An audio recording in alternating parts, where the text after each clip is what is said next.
اس بات پر تمام ابراہیمی مذاہب کا اتفاق ہے کہ اللہ رب العزت نے اپنے دست قدرت سے حضرت آدم علیہ السلام کو پیدا فرمایا اور انہیں جنت میں داخل کیا۔ کچھ عرصے بعد آدم کی دلجوئی کے لیے اللہ نے آپ کی بائیں پسلی سے اماں حوا کو پیدا کیا اور دونوں بہشت میں رہنے کے بعد زمین پر تشریف لائے۔ جس طرح آج دنیا میں آباد تمام لوگ حضرت آدم حوا کی اولاد ہیں، لیکن جز میتھولوجی میں تاریخ انسانی کو ایک مختلف کہانی ملتی ہے جسے سن کر ہر شخص حیران رہ جاتا ہے۔ دراصل یہودیوں کے مطابق حضرت حوا آدم علیہ السلام کی پہلی بیوی نہیں تھی، ایک عورت جس کا نام لیلت تھا۔ خصوصیت اور مرتبے میں آدم کے برابر تھی، کیونکہ زمین سے فرشتوں نے جس مٹی کو لایا تھا اس مٹی سے بچے ہوئے حصے سے لیلت کو پیدا کیا گیا۔ اس طرح آدم اور لیلت دونوں جنت کے ایڈن نامی باغ میں رہا کرتے تھے۔ آدم اور لیلت کے درمیان اول دن سے ہی اختلافات پیدا ہو گئے تھے۔ ان کا ماننا یہ تھا کہ وہ لیلت سے بہتر ہیں اور جنسی اعتبار سے لیلت کا درجہ ان سے کم ہوگا، جبکہ لیلت ہر صورت میں اسے تسلیم کرنے کے لیے تیار نہ تھی اور وہ خود کو آدم کے برابر خیال کرتی تھی۔ لہٰذا اس برابری کی لڑائی میں دونوں کے درمیان شدید اختلافات پیدا ہوئے اور دونوں ایک ساتھ نہ رہ پائے۔ آخرکار ایک دن لیلت نے شیطان سے کچھ اسم اعظم سیکھے اور ان کا ورد کر کے جنت سے اڑ گئی۔ آدم نے خداوند سے فرمایا، اے خداوند، وہ عورت جو تو نے میرے دل بہلانے کی خاطر دی تھی وہ بھاگ گئی۔ لہٰذا خداوند نے 3 فرشتوں کو لیلت کی تلاش میں روانہ کیا۔ فرشتوں کو لیلت ایک سمندر کے درمیان غوطے لگاتے ہوئے دیکھی، لہٰذا انہوں نے اسے واپس چلنے کو کہا، لیکن لیلت نے چلنے سے انکار کر دیا۔ لیلت کے جانے کے بعد خداوند نے آدم کی بائیں پسلی سے از یعنی بی بی حوا کو پیدا فرمایا اور دونوں خوشی سے جنت میں رہنے لگے۔ کہتے ہیں کہ جب لیلت کو یہ پتہ چلا کہ جنت میں آدم اپنی دوسری بیوی حوا کے ساتھ آرام و آرائش کی زندگی گزار رہا ہے تو وہ بہت ہی بے چین ہوئی اور اس نے یہ ارادہ کر لیا کہ وہ آدم حوا کو بھی جنت سے نکلوا دے گی۔ لہٰذا اس نے ابلیس کے ساتھ معاہدہ کر لیا اور ابلیس کے کہنے پر ایک سانپ کا روپ دھار کر جنت میں داخل ہوئی اور حوا کے پاس گئی اور اسے بہکایا کہ اگر وہ ایک خاص قسم کے درخت کا پھل کھائے گی تو وہ ہمیشہ زندہ رہے گی۔ یہ وہی ممنون درخت تھا جس کے پھل کو کھانے کے لیے اللہ نے آدم کو سختی سے منع کیا تھا، لیکن لیلت کی باتوں میں آ کر بی بی حوا نے اس درخت کے تمام پھل کو کھا لیا اور آدم کو بھی کھلایا، اور اس طرح آدم حوا اللہ کی نافرمانی کے اول سے بہشت سے نکال دیے گئے۔ لیلت نامی اس عورت کا ذکر نہ ہی موجودہ بائبل میں موجود ہے، نہ ہی موسیٰ علیہ السلام کے صحیفے یعنی عہد نامہ قدیم میں کہیں موجود ہے۔ تو اب سوال یہ پیدا ہوتا ہے کہ لیلت نامی اس عورت کی یہ من گھڑت کہانی یہودیوں میں کیوں مشہور ہوئی؟ دراصل عہد نامہ قدیم کے علاوہ یہودی ایک اور صحیفے پر ایمان رکھتے ہیں جسے تیمور کہا جاتا ہے۔ یہودی ربی کے مطابق المود ہی وہ اصل صحیفہ ہے جو موسیٰ پر نازل ہوا تھا۔ تاریخ کے مطالعے سے یہ پتہ چلتا ہے کہ جب بخت نصر نے یروشلم پر حملہ کیا تو اس نے اس شہر کو تباہ کرنے کے بعد تمام یہودی علماء اور صالحین کو غلام بنا کر اپنے ساتھ بابل لے گیا۔ بابل شہر میں یہودیوں کے لیے تل ابیب نامی ایک بستی بسائی گئی جہاں یہودی مقامی بابلی لوگوں کے ساتھ رہنے لگے۔ بائبل میں سینکڑوں سال رہنے کی وجہ سے یہودیوں نے یہاں کی مختلف ہنر اور علوم سیکھے۔ اس دوران یہودیوں نے بابلی لوگوں کے افسانے اور میتھولوجی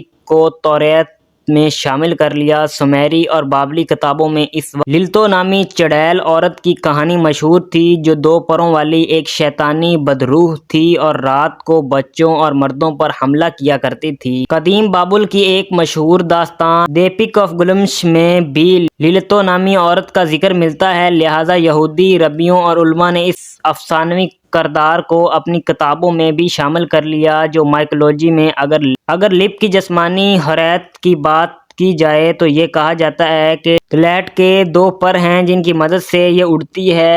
حاملہ عورت چھوٹے بچوں اور مردوں کی خاص دشمن ہے۔ رات کی نوجوان عورتوں اور مردوں کو زنا جیسی گندی اور حرام فعل پر بھی اکساتی ہے۔ اس لیے تیمور نے یہ کہا ہے کہ یہ ممنوع ہے کہ مرد اکیلے کمرے میں سوئے کیونکہ رات کے اندھیرے میں ظاہر ہوتی ہے اور مرد کے ساتھ ہم بستر ہو کر اس کے نطفے کا انزال کرتی ہے جس سے وہ مزید شیاطین کو جنم دیتی ہے۔ وہی دوسری طرف لیلت کو ماننے والوں کا کہنا ہے کہ لیلت کی کہانی دنیا کے بہت سارے آسمانی کتابوں، اساطیروں اور دیو ملائی قصوں میں موجود ہے۔ مثلاً جسے قدیم پوٹانیا میں نائٹ گڈنس کہا جاتا ہے، تو ایک خوبصورت بد روح عورت کی حیثیت سے مشہور ہے جسے قدیم نسووں پوٹامیا جنسی خواہش کی دیوی مانتے ہیں، اور جو رات کے وقت نمودار ہو کر حاملہ عورتوں پر حملہ کرتی ہے اور ان کے بچوں کو اٹھا کر لے جاتی ہے۔ اسی طرح لامیا جو قدیم یونان کی ایک مشہور دیوی مانی جاتی ہے، جو پوزائیڈن دیوتا کی بیٹی تھی جس کے پاس بے مثال خوبصورتی تھی، وہ رات کے وقت سوتے ہوئے لوگوں کو پریشان کرتی ہے اور اپنے ہی بچوں کو جنم دے کر کھا جاتی ہے۔ یہودی اساطیر میں بھی حضرت سلیمان علیہ السلام کے متعلق افسانوں میں کئی بدروح عورتوں کا ذکر ملتا ہے جسے آپ نے اپنی تنظیم میں رکھا تھا۔ بدروح میں ایک بدروح وزیروت بھی تھی جس کی خوبصورتی لیلت سے بہت حد تک مل رہی ہوتی ہے۔ اس طرح کے ایک بدروح عورت کا ذکر ہندو مذہب کے اساطیروں میں بھی ملتی ہے جسے یاکشنی کہا جاتا ہے، جو ایک طاقتور مخلوق ہے۔ وہ تمام شیاطین سے اوپر بتائی گئی ہے۔ تنترا لوگ اکثر یاکشنی کی پوجا کرتے ہیں اور اس سے طاقت حاصل کرتے ہیں۔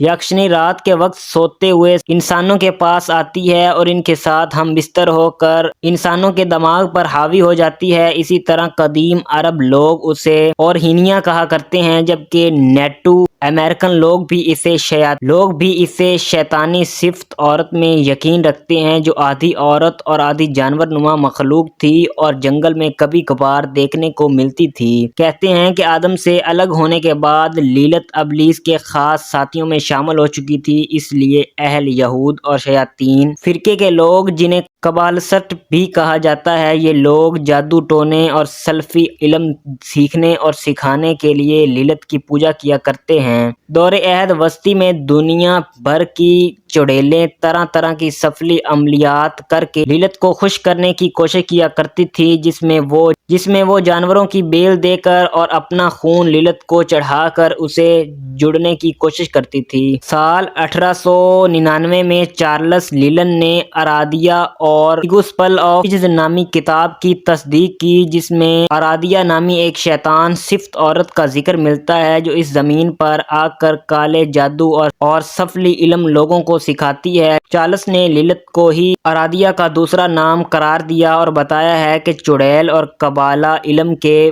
ماہرین قدیم زمانے سے ہی لیلت کی پوجا کرتے آئے ہیں، جو اس کائنات کی قدیم ترین مخلوق ہے۔ اس میں کوئی شک نہیں کہ لیلت کا یہ کردار اور اس سے جڑی تمام باتیں صرف اور صرف قصے، کہانیاں اور خرافات ہیں، اور آج بھی اہل یہود لیلت کو ہی حضرت آدم علیہ السلام کی پہلی بیوی سمجھتے ہیں۔ لیکن اگر لیلت کی کردار میں کوئی حقیقت ہوتی تو قرآن مجید میں اس کا کوئی فکر ضرور موجود ہوتا۔ قرآن مجید اس موضوع پر صاف نظریہ پیش کرتا ہے کہ پہلے آدم علیہ السلام کی تخلیق ہوئی اور پھر بی بی حوا کی، اور اس طرح بنی نوع انسان جوڑے سے وجود میں آئے۔ اگر اس دور جدید کی بات کی جائے تو لیلت کو ایک ایسی عورت کے طور پر پیش کیا جاتا ہے جو عورتوں کی آزادی کے علم بردار ہیں، جبکہ یہ بات عقل کے بعید ہے کہ ایک شیطان کو اس قدر اہمیت دی جائے۔ اس کا اندازہ اس بات سے لگایا جا سکتا ہے کہ لیلت کے نام سے وسط میں ناول، شاعری اور میوزک کمپوز کیے جاتے ہیں، اور لیلت کو آزادی کے لیے جدوجہد کرنے والی عظیم عورت کے طور پر پیش کیا جاتا ہے، جو عورتوں کے حق کے لیے آدم کے خلاف ہو گئی اور اس نے خدا سے بغاوت کی۔ یہی نظریہ جدید یورپ میں پروان چڑھا، جہاں فیمینزم کے نام پر خواتین کی مکمل آزادی چاہتی ہیں۔ یہاں سب سے بڑا سوال یہ ہے کہ اگر کوئی شخص سب کچھ قربان کر کے صرف اپنا آپ بچا لیتا ہے تو اس نے کیا حاصل کیا؟